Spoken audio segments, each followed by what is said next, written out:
Idiopathic intracranial hypertension.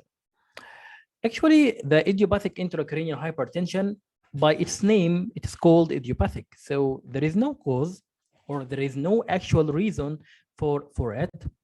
However, sometimes it is called a benign intracranial hypertension. And we have two objections on this name.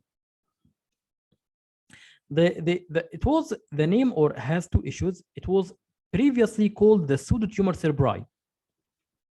This name is no longer used. So I found that there are some colleagues who are still using this term, but actually in the old books, it is no longer used. So just bear in mind that this is an old term. And for the other thing about the name, that it is called benign. Actually, this disease is not benign at all. This disease may result in optic atrophy. So it is not benign, and don't take it lightly. This disease is very critical and very serious. So as we know from medicine, any disease that is idiopathic, there are some certain risk factors that may cause the development of this disease or make certain kinds of population at more risk of developing this disease than others. So what are the risk factors for the, let's say now it is idiopathic intracranial hypertension? Because females are showed to be more prone to develop the idiopathic intracranial hypertension. So in my life, I have never seen a single male for this disease. It will be just all females. And those females are obese. Also, it was shown that the obesity is very essential element for this disease. And that's why the weight reduction is a very essential line of management for those patients. So for here, don't forget it is the obesity. I just forget to write it, but for you, don't forget to remember it. Okay, so again, female obese are at risk for development of benign intracranial or idiopathic intracranial hypertension. Pregnancy also is a risk for benign intracranial hypertension. So those should be inquired very thoroughly from the patients, inquired about the history of pregnancy. You will just observe those patients for the presence of obesity or not. And you should inquire about drugs. What are the drugs that may cause idiopathic intracranial hypertension or precipitate idiopathic intracranial hypertension? You can remember them by this mnemonic, TANCOS. So tetracycline, vitamin A, nalidixic acid, cyclosporin, oral contraceptive pills, steroids, all these can result in, can be associated with increased risk of development of idiopathic intracranial hypertension. So what will be the clinical presentation of those patients? Well, I'm not going to say anything new. It will be the same presentation of patients with papilledema. They will have the same picture of headache, transient blurring of vision, pulsatile tinnitus, and diplopia due to sixth nerve palsy. All this will be the same picture. However, there is an important landmark study about idiopathic intracranial hypertension. It is called the Idiopathic Intracranial Hypertension Treatment Trial. It said that there are most common symptoms, signs, visual field defect at baseline. Why I'm saying that? Because it's asked frequently in the exams. Anything that you will encounter during your study, you'll find that it has the word most common, please pay good attention to it if you are going to do clinical MCQ exam. So according to this study, the most common symptom for patients is headache. The most common sign is the transient visual obscuration. And the most common visual field defect at the baseline was an inferior partial acute visual field defect with an enlarged blind spot. Okay, again, the most common symptom is headache. The most common sign is the transient visual obscuration. The most common visual field defect will be enlarged blind spot. Dr. Islam, character of headache again, well, the headache is more in the morning and more positional, more related to the posture of the patient. So it will be coming more on lying down. Actually, in the more on lying down, you will increasing the CSF pressure. So it will result in increasing the headache. And associated with vomiting. And actually, there is another thing that the vomiting relieves the headache somehow. When the patient vomits, it will cause momentary relief of the headache.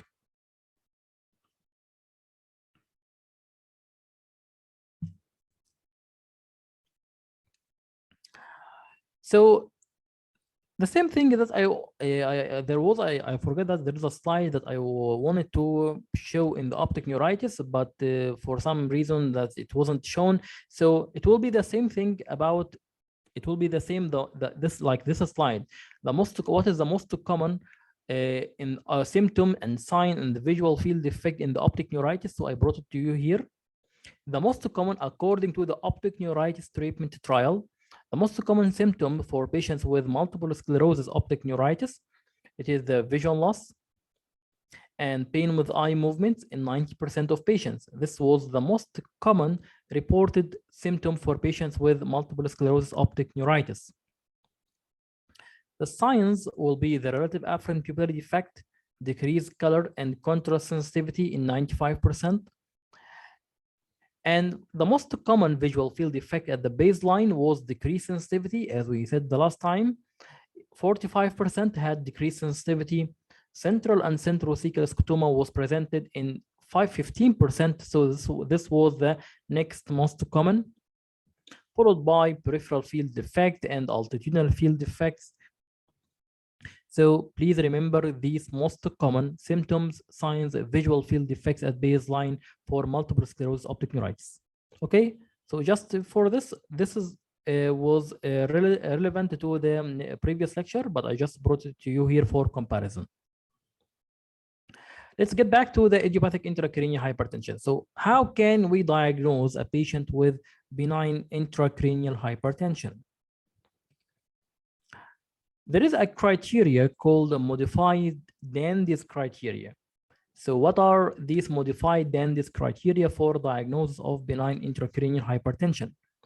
First of all, the patient should have the signs and symptoms of increased intracranial pressure, like he should have headache, nausea, vomiting, transient visual loss, and papilledema. With that being said, there is no localizing neurological sign.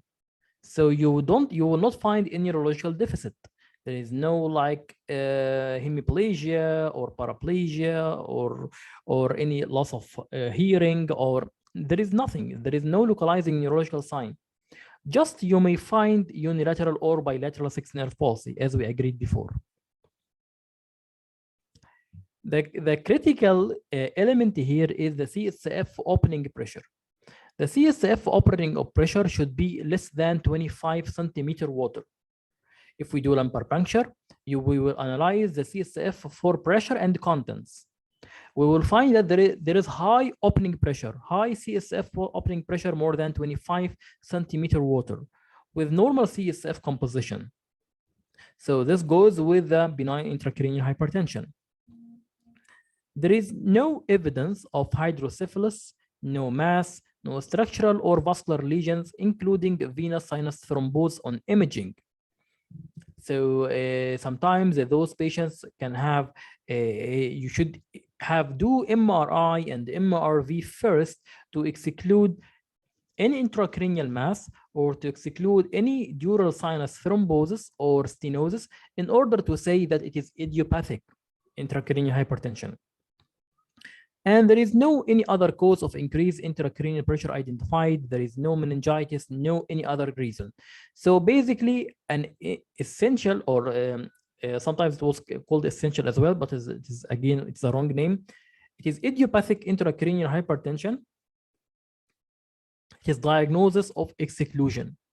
So after exclusion of everything that may cause papilledema, together with high CSF opening pressure, then we reach a diagnosis of benign intracranial hypertension or idiopathic intracranial hypertension. So how would we investigate? It will be the same thing.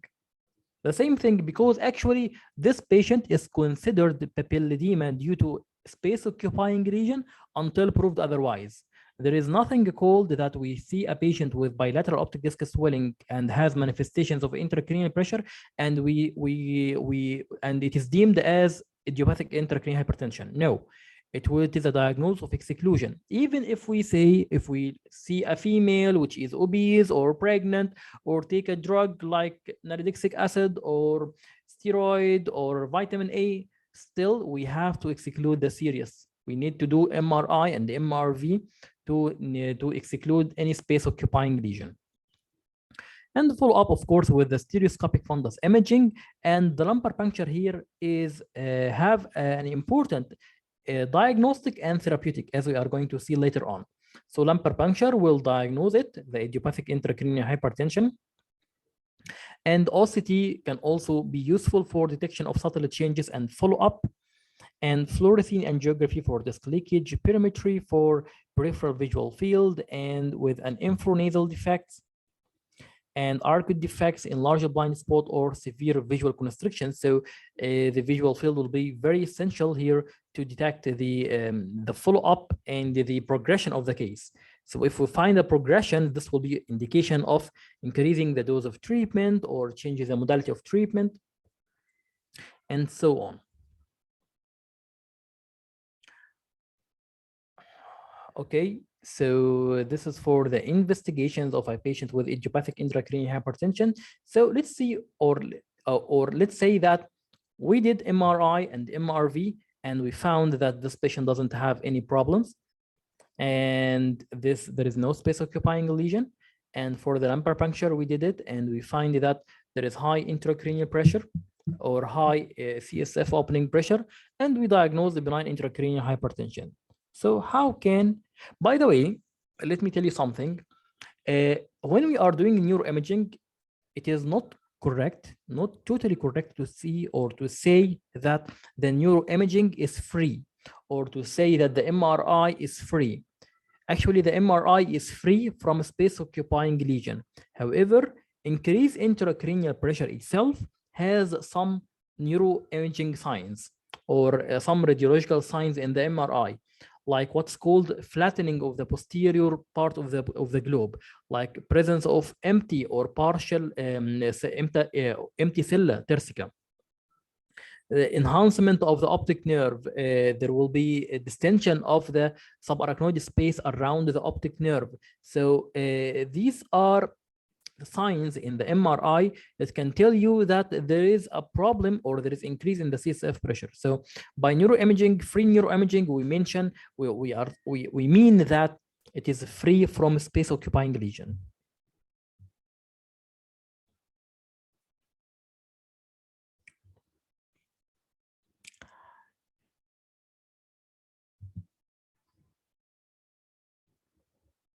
Any metabolic, Dr. Atif is saying, any metabolic investigations? Yes, optic disc swelling in general, if we didn't find a cause, like we didn't find a cause for the space occupying lesion, or we didn't found that intracranial pressure, it was not due to increased intracranial pressure. We have a lot of investigations for infections, for metabolic causes that we can do complete workup for syphilis, for sarcoidosis, for multiple sclerosis, for Lyme disease, a lot of diseases, full list of diseases can be done for the checking for the cause of optic disc swelling. Dr. Wala, why infranasal field effect? Well, this was the result of the study. Actually, I don't know why they even didn't mention why. Yeah, like this was like a finding in the study. They found that those patients have baseline infranasal field effect.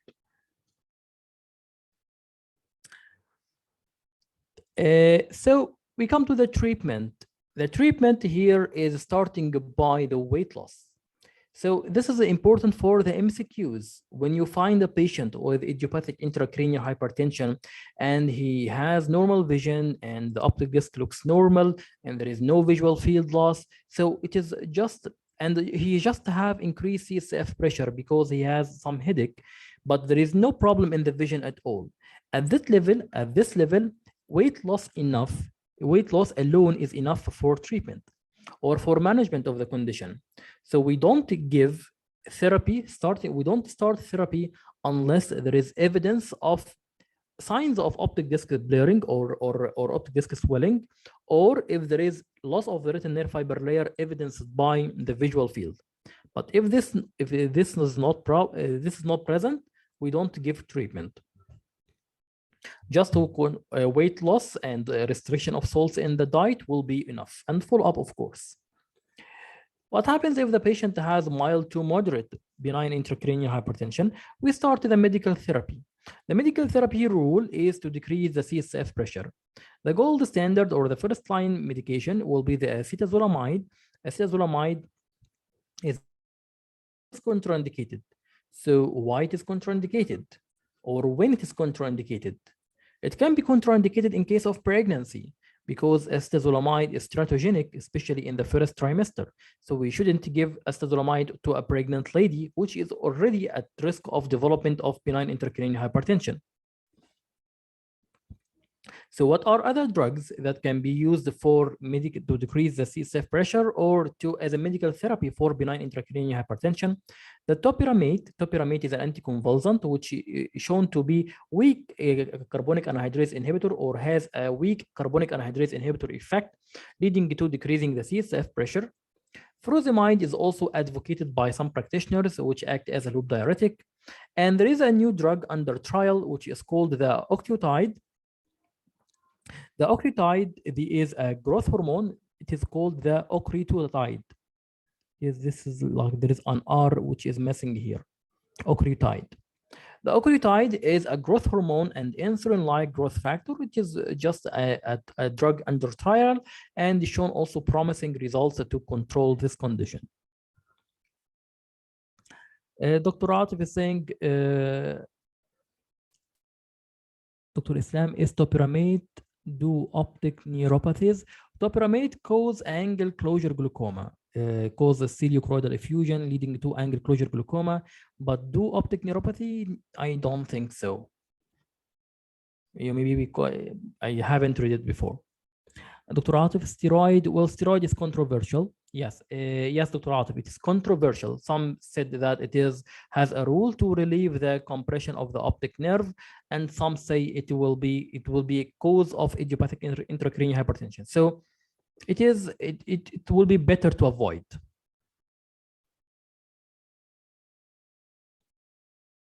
So yes, for FRS3, when we are going to discuss this later on, we will say whether we are going to treat this patient or refer this patient to a neurologist. So it is a matter of debate. But for now, we are saying about a clinical MCQ exam. It will not ask you whether you are going to treat it or refer it. They will just ask you about solid points, about what are the treatment guidelines or treatment lines. For lumbar puncture, we do it as a diagnostic measure and also a therapeutic. For example, in patients who are pregnant, we can do it to relieve the intracranial pressure, and it can be used also for patients who are refusing the surgery or the patients who cannot tolerate the side effects of the medical treatment. For the surgical treatment for refractory cases, we do the optic nerve fenestration for persistent visual loss. So by making an opening into the optic nerve sheath, releasing the pressure around the optic nerve, it will be very helpful for patients who are their chief complaint is a persistent visual loss. So when you follow these patients up, you found that these patients are deteriorating despite the full medical treatment. So this will be the treatment of choice. Another procedure is called the CSF shunting. CSF shunting. So we do this for patients whose chief complaints are the headache. So those patients who are complaining of persistent headache despite the maximum medical treatment, we give them, or we offer them, or the neurosurgeon will offer them CSF shunting procedures. In the past, it was the lumpectomy shunt. Now there are more recent procedures like ventricular canalostomy and others. And venous sinus stenting for patients who are having a venous sinus stenosis. So for patients who didn't have, who the MRV showed that there is a venous sinus stenosis, then those patients will be candidates for venous stenting. So what will be the prognosis for those patients? Those patients need follow-up, because as those patients should be told like even like essential or systemic hypertension, it will need follow-up. The treatment is only for control. The same thing happens with the idiopathic intracranial hypertension, that we give the treatment for improvement and for control. However, this is not a guarantee that the patient will not show a relapse or will not show further deterioration. So mostly those patients will improve on treatment or show disease stabilization. However, some patients still will show deterioration, and this deterioration will result in permanent visual loss, and this can be correlated to the severity of papilledema. So the more progressive papilledema, the more the severe, the more instance of visual loss. With recurrence can occur in patients from 8 to 38% from weeks to years following the recovery from the initial presentation or a prolonged period of stability. It's also worth mentioning that weight gain has been associated with decreased recurrence or with the disease recurrence. So every time we see the patient, we always be strict on the weight loss. Okay. Okay, let me check your questions. How frequent is your follow-up with visual field and OCT for these patients? Well, can do the you can do the assessment clinically every week. So when you are giving the treatment, you expect that you will find an improvement within a week, and you can do the visual field every 2 or 3 weeks. If after 1 to 2 months you find that there is deterioration despite your full medical treatment, then you should refer or you should resort to another surgical treatment.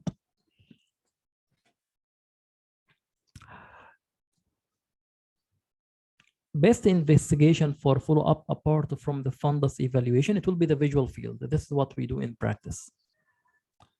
Degree of papilledema at lumbar puncture is indicated. Well, lumbar puncture is not indicated related to the severity of papilledema. It is indicated when the medical treatment is contraindicated or when the patient is refusing the surgery.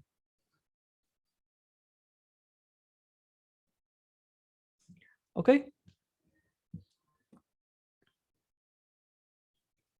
And of course, if the surgery is failed, like if the patient didn't respond to the surgery, and if the medical treatment is failing and the patient didn't respond, so I may consider the lumbar puncture as another method less invasive than the surgery.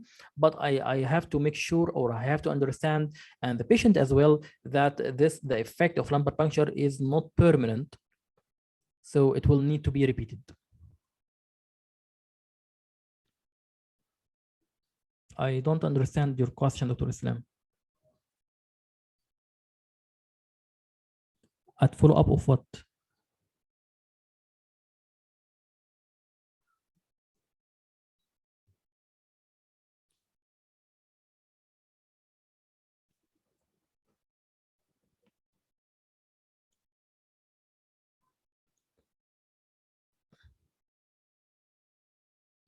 Can you please say the question at like one sentence? How many times we can repeat the lumbar puncture? It will as long as the patient is improving, we need to do it. There is no maximum limit. But of course, it will be painful for the patient, so it will be always better to revert to a surgical intervention.